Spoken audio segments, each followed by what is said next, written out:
Vito, Finesse Gang, Money, Power, Respect. You already know. NH Cartel, Touch Money, you already know. Shout out SB Visual. Black_Migo, man, 600. Name no limit. Hey, free the guy. Finesse Gang Tox. That's Finesse Gang Stacks. Visuals. Shout out. Name no limit MB, nigga. Never leave my brother, nigga. Real shit. Free the guys. OTF. OTF.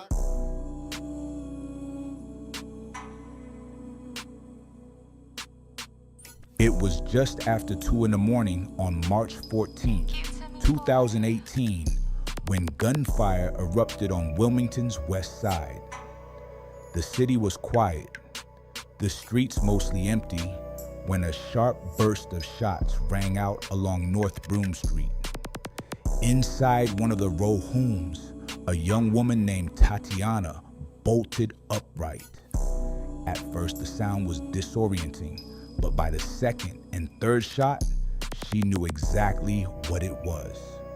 She rushed toward the door, her heart pounding, and when she stepped onto the porch, her worst fears were confirmed. Her brother, 22-year-old William Teasley III, lay crumpled in front of her. Blood pooled beneath him, soaking into the wooden steps where they had grown up. He was still breathing, but just barely. The bullets had torn through his chest, leaving wounds too devastating for him to recover. Neighbors peeked through curtains, sirens grew louder, and Tatiana screamed for help as she tried to hold her brother in those final moments. Minutes later, paramedics arrived and rushed him to the hospital. Not long after, doctors pronounced him dead. In the eyes of the city, another homicide had been added to Wilmington's tally. But to those who knew him, this was not just another statistic. This was William, the son, the brother, the friend, the aspiring rapper who called himself Sam Vito. By sunrise, the headlines carried the story in stark, detached words. 22-year-old rapper shot to death on doorstep. The Associated Press ran the piece nationally. Delaware Online described it as another Wilmington homicide in a year already climbing with violence. For those who didn't know him, it blended in with the rest.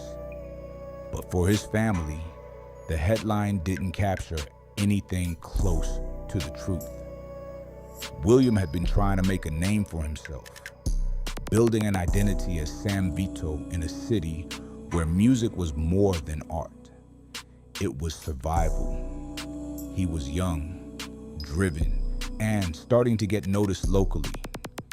His songs carried the perspective of someone who grew up in a place where the line between ambition and danger was thin. He wasn't a superstar, not yet, but he was on his way to something more. And then, in the middle of the night, it was all taken away. His sister had witnessed his last moments. His mother had lost her son. His friends had lost the one they thought would represent Wilmington in a bigger way. Wilmington is a city of fewer than 75,000 people, but for years, its homicide rate has been compared to some of the largest and most violent cities in America. National outlets once branded it Murder Town, USA, a name locals hated but could not easily dismiss. In 2017, the city recorded 32 homicides. By 2018, when William was killed, the pace of killings was again on track to make headlines. Gunfire in Wilmington is not rare, and in neighborhoods like the West Side, people had grown accustomed to hearing shots in the night. But when the victim is someone you know, someone from your own block, the impact cuts deeper. That night on Broom Street, Wilmington didn't just lose another young man, it lost another piece of itself. What makes William's case sting even more is the silence that followed. Detectives canvassed the scene, Police marked evidence. Reporters stood outside the tape. But the trail went cold quickly. Years later, no arrest has been publicly announced. No suspect brought to trial. No one held accountable for his death. His family has lived with not just grief, but with the frustration of unanswered questions. Who pulled the trigger? Why was he targeted? Was it connected to his music, or was it something more personal? The case remains unsolved, and in Wilmington, that is far too common. Families are left with vigils, with fading murals, with anniversaries that reopen wounds, but no justice. For William's family, that silence is as painful as the gunfire itself.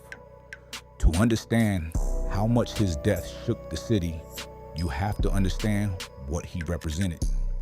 As Sam Vito, William was part of a generation of rappers who saw music as both a voice and a lifeline. In Wilmington, rap is not just about beats and rhymes. It's about telling the truth of your environment. For many, it's the only way to be heard. William had that hunger, that desire to turn his story into something larger. Friends described him as focused, always working on his craft, determined to break through the noise. He believed that if he kept pushing, he could build something bigger for himself and his family.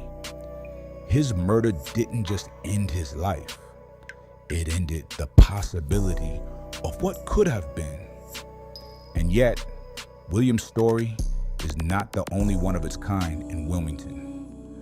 Just 2 years earlier, another rapper had been killed. Robert Bobby Dimes Teat, 31 years old, shot multiple times and dying the next day in the hospital. Bobby was better known, established in the city's underground scene, and his lyrics spoke directly to the life he lived: violence, prison, survival. His murder, like William's, remains unsolved. Mentioning Bobby alongside William shows a troubling pattern. Young rappers in Wilmington trying to rise, silenced before their voices could carry beyond city limits. Their names live on, but not for the reasons they hoped. For William's sister Tatiana, the trauma of that night will never leave. She will always remember the sound of the shots, the sight of her brother bleeding on the porch, the desperate ride to the hospital. Those images are permanent, carved into her memory. For his mother, every holiday, every birthday that passes without him is another reminder of what was lost. For his friends, his absence is felt every time they play a song he never got to finish. Every time they look around and realize he isn't there.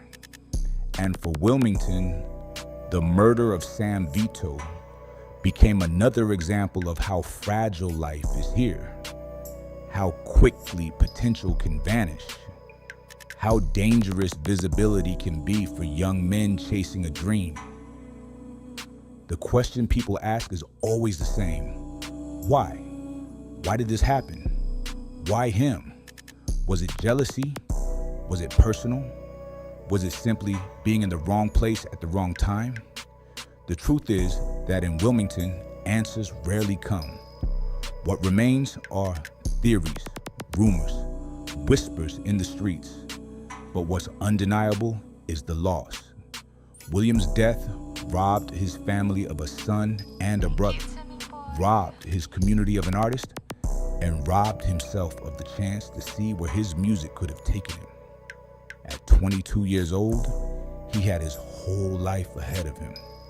Instead, he became another headline, another number, another reminder that in this city, the cost of dreaming is sometimes fatal. The story of Sam Vito is not just about a single shooting.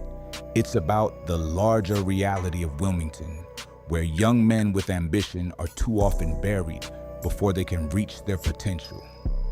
It's about a city where mothers live in fear every time their sons walk out the door, where sisters brace themselves for late night phone calls, where the sound of gunfire feels like an everyday occurrence. It's about the weight of a reputation that Wilmington has carried for too long, and the way that weight crushes people like William. His murder is a tragedy, not only because of how it happened, but because of what it ended. The songs he never got to write, the shows he never got to play, the future he never got to see. All of it ended in seconds on a front porch in the middle of the night. If you listen to the echoes of Wilmington, you can still hear him. You hear him in the fragments of tracks left behind, in the conversations his friends still have, in the tears of a sister who witnessed his last breath. You hear him in the silence that follows the gunshots, in the questions that remain unanswered, in the weight that hangs over a city that has buried too many young men like him. His name, Sam Vito, lives on, not because of the fame he achieved, but because of the life he didn't get to finish. And in Wilmington, that is the hardest truth of all. The music doesn't always save you. Sometimes it just leaves behind an echo of what could have been.